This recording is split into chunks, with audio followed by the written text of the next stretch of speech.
and then pull up.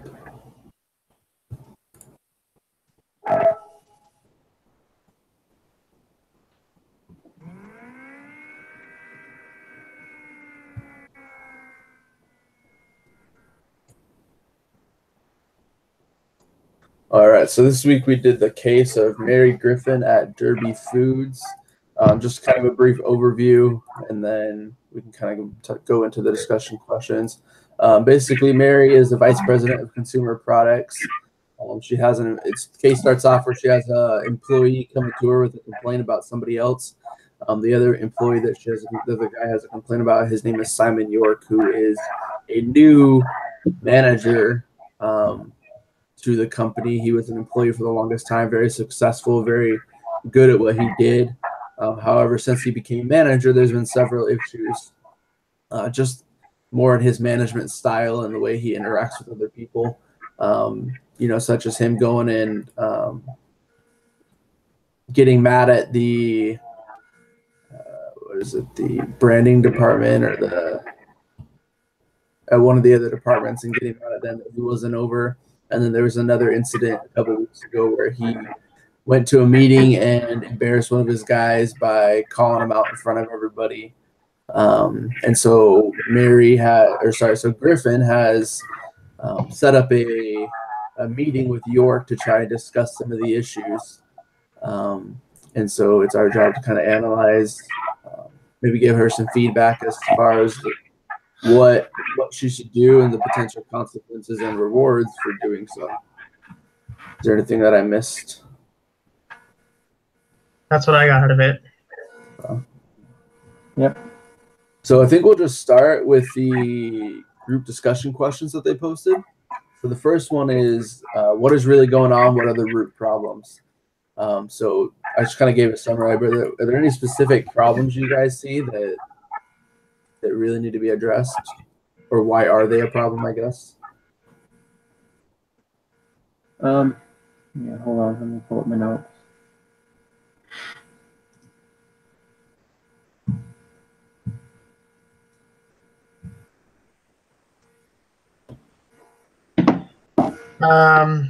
When I think I did homework early. I did it like on Monday. I did it really, really early. But what I got out of it was, we learned that in the story that Mary Griffin was confronted by, I guess, her boss saying, "Hey, the manager York was just out of line of like yelling at his employers and everything, and so that's like not the way he should be doing it."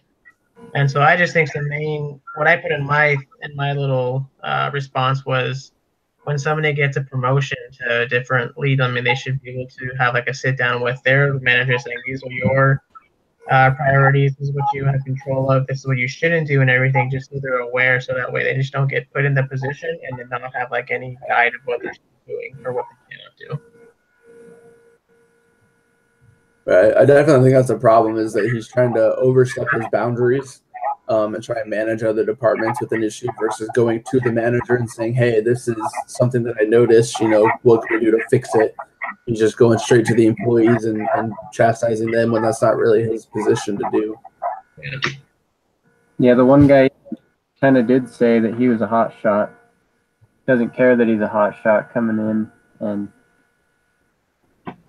then later on, when they're presenting that PowerPoint or whatever the presentation they had, just like the way he was talking about his team and how his team didn't they didn't say anything, because like it just, what I understood was like they just didn't want to be in that meeting they had, because like he was doing everything for them and calling them out.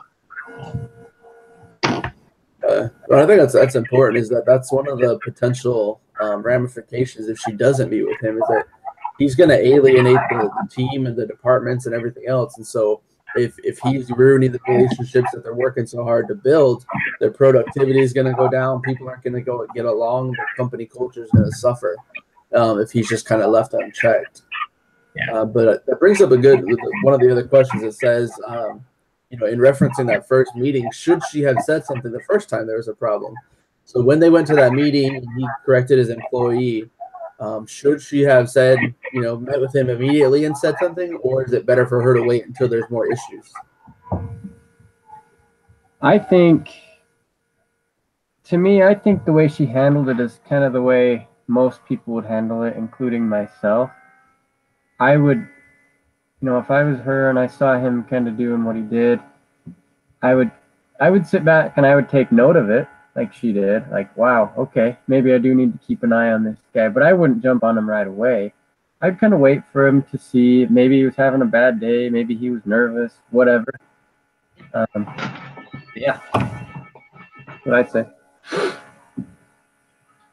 Yeah, I have to agree. I mean, I think, for example, like at work, if someone's acting up, like don't call him out on the spot first. Like you said, take notes, see what he's doing, and if it continues, then mention like or down the road, say, hey, we need to have like a meeting or a talk, and then go over like, hey, I've been taking notes of what you've been doing, so that way you have, I guess, proof and can show him like what his faults are.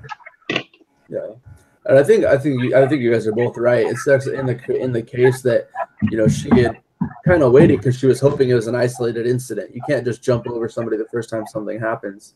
Because like you said, he could have been having a bad day. It could have just been like, well, hey, he's new. He's trying to take control of his team. He wants everything to be perfect.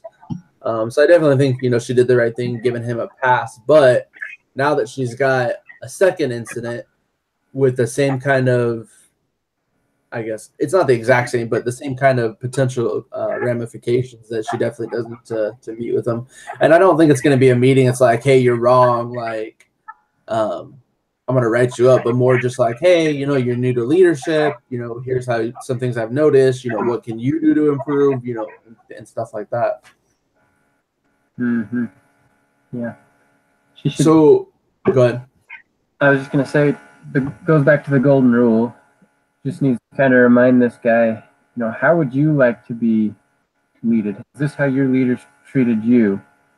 And maybe he can think about that as he goes forward. No, I think that's important, because it talks in the case how he was kind of empowered by his previous leader. He would go to his previous leader with some different ideas, and they would let him implement them and stuff like that. And so he needs to kind of have that same freedom with his people.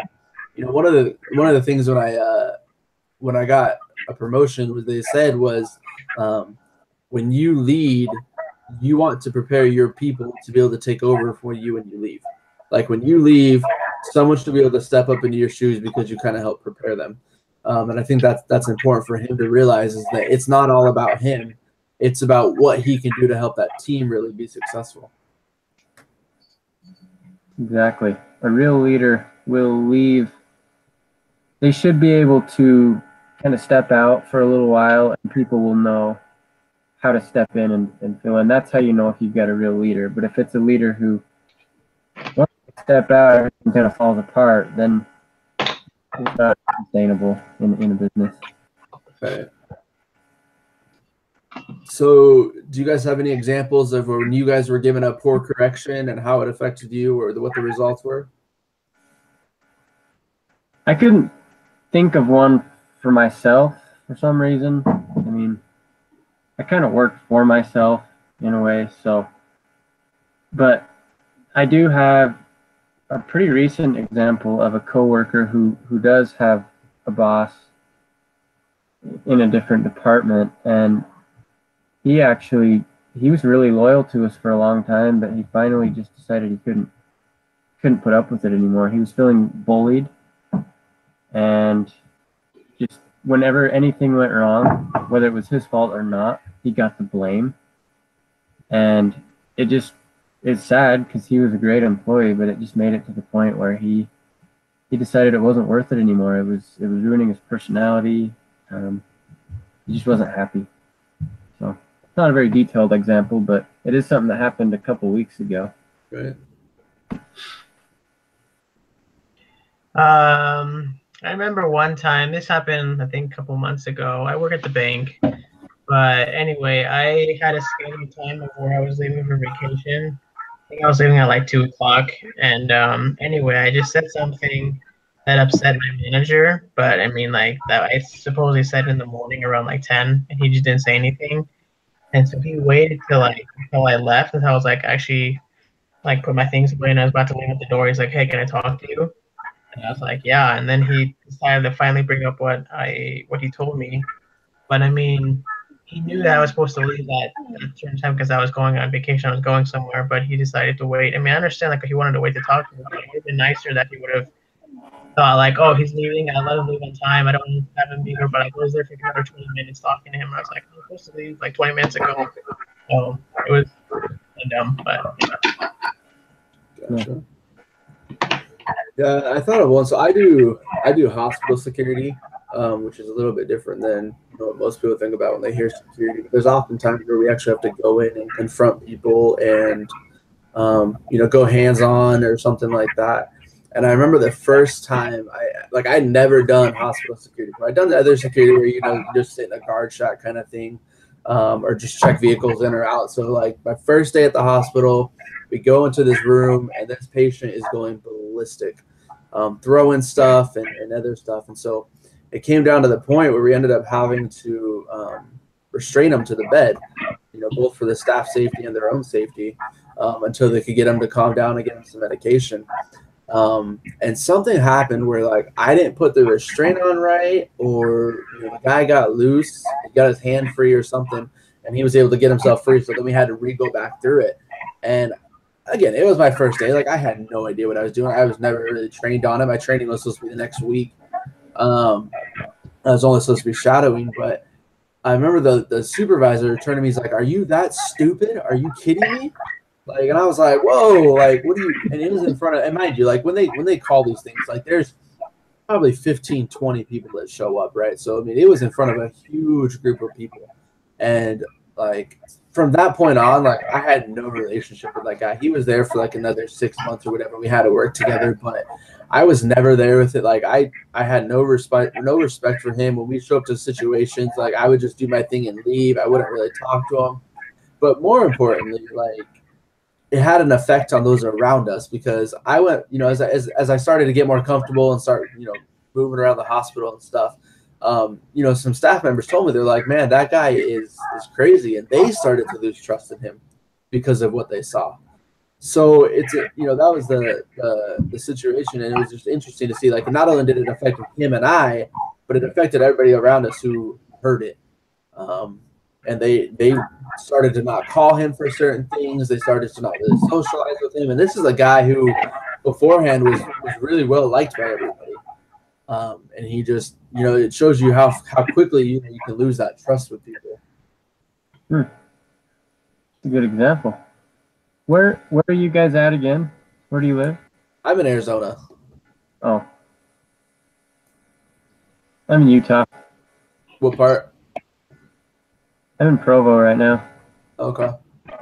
I used to live up in what's it called? Pleasant View for a little bit, up above Ogden. Up north. Yeah.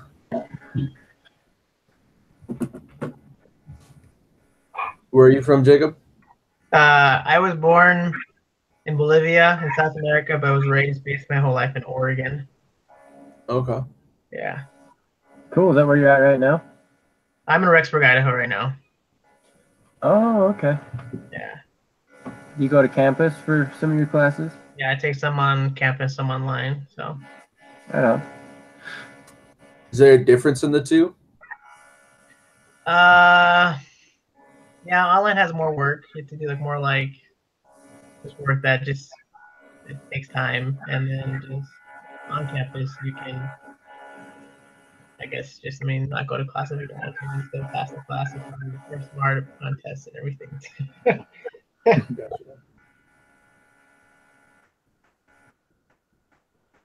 All right. So there should have been. Go ahead. I was just going to say, so there should have been, what, 3 more people with us? Or 2 more? 2 more. So there's going to be 5 in each. One of them just hopped into the other group, so I don't know if she's going to join us this week or if she'll pop in next week. Andrew Bone just messaged me and said I forgot. Okay. See the other one? Yeah. Well, like I said, I had just decided 15 minutes before when I read Nathan's email, I was like, it probably is a good idea for us just to split up since we are in 2 separate groups. And I couldn't imagine having a conversation with 10 different people.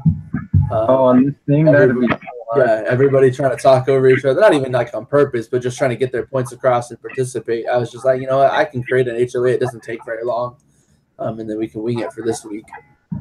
So I'm just trying to go through and see if there's anything else that really you want us to talk about. So I think we kind of hit on a lot of it.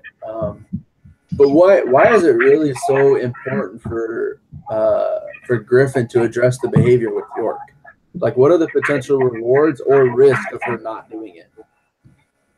I mean, like we all said, like if she doesn't, it could cause problems down the road, and he could continue his behavior, and that could just affect all the other employees of their.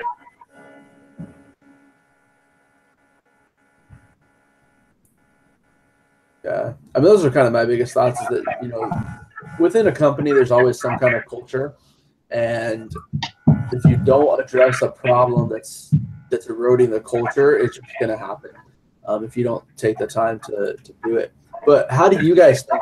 This is something that I thought about. How do you guys think that York's going to respond to this? Because if you read that last paragraph in the case, it talks about how he's so excited for this meeting because he thinks everybody else is the problem. So how do you think he's going to take the correction? I think he's going to be blindsided when he first gets in there because, like you said, he's kind of got his own agenda on what he wants to talk about. And it's actually going to be kind of hard, or it could be kind of hard for Mary to keep the whole thing going the way that she knows that it needs to go. Because this, what's his name? Simon. Because he's got a strong personality, obviously. And so he's going to really push to want to talk about his stuff, I think. And so, yeah, Mary needs to make sure she stays on course of, we're not here to talk about all that right now. I need you to just listen to me, and then she can kind of go over her stuff.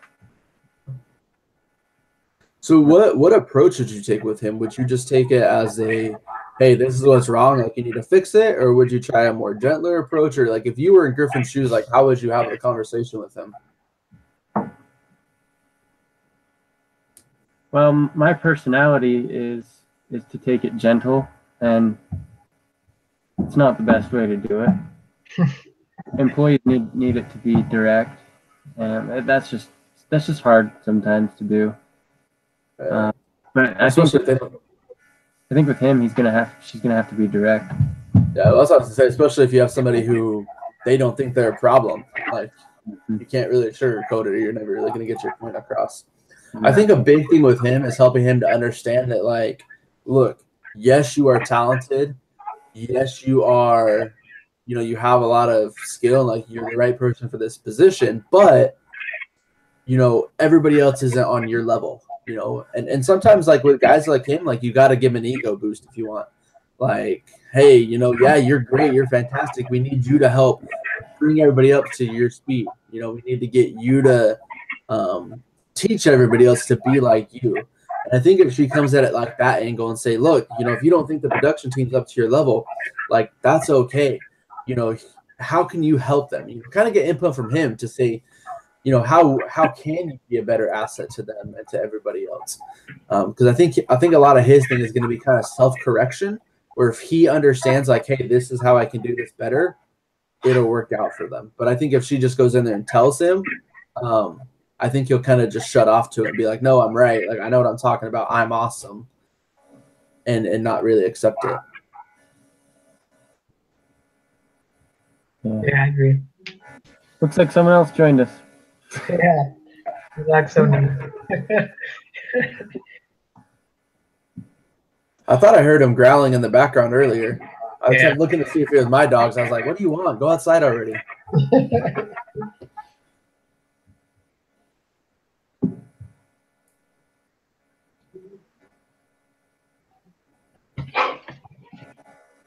Sorry, I'm trying to go through these discussion questions. Listen again.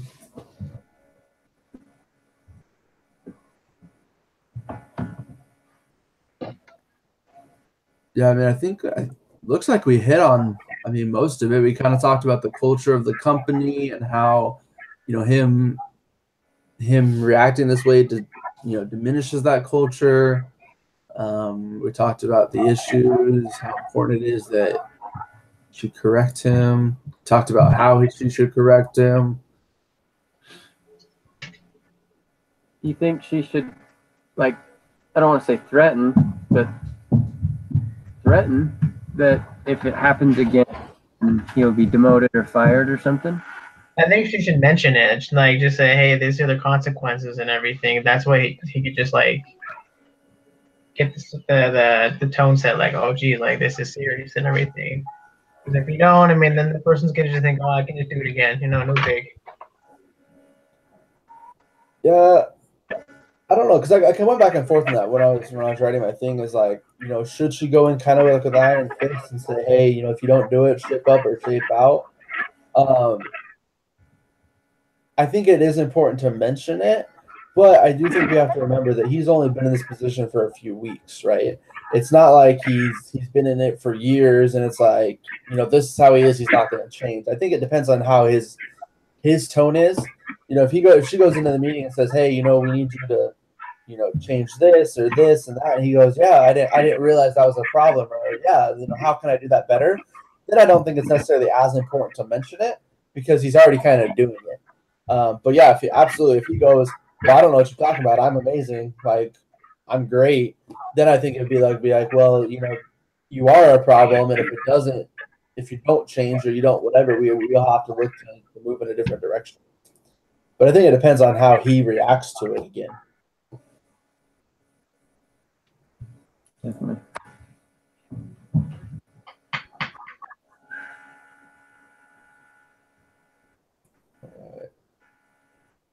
Yeah, I'm looking over this. I don't see anything else. Does anybody else have any, final thoughts or anything they've been dying to say or they found interesting or just thoughts they want to share? I'm good. Not so much about this. I think maybe the reason having more people is why they justify this being an hour long. Yeah. Oh, yeah.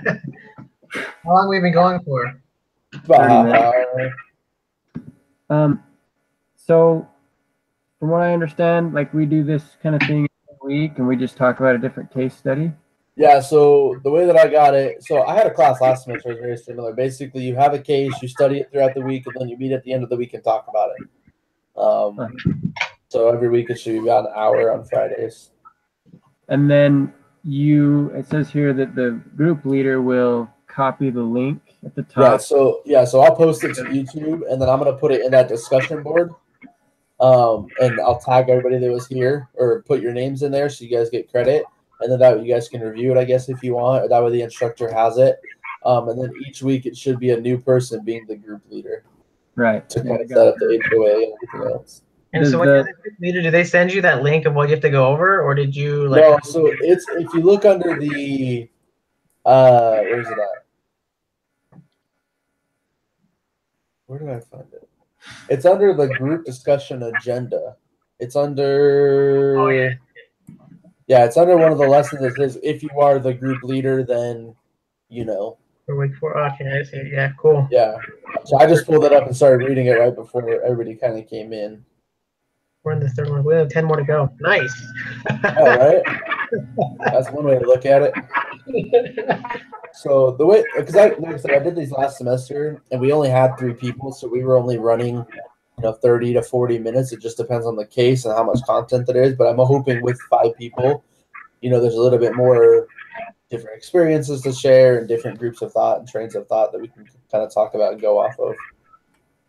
Yeah. Do you think the professor will go on and watch these? Oh yeah. I think they'll spot check, to be honest.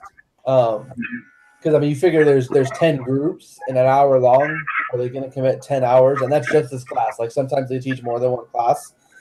I don't think they're going to commit at least 10 hours to just watching videos, but I do think they'll go in and see who's here and see how long it is. And if you consistently are running short, they'll probably say something or But like I said, when I did it last semester, we did 1 week with 5 people and it ran about an hour, and then we did the rest of them with 3 people and they were just shorter. I think it's just natural. You kind of run out of things to talk about without more people.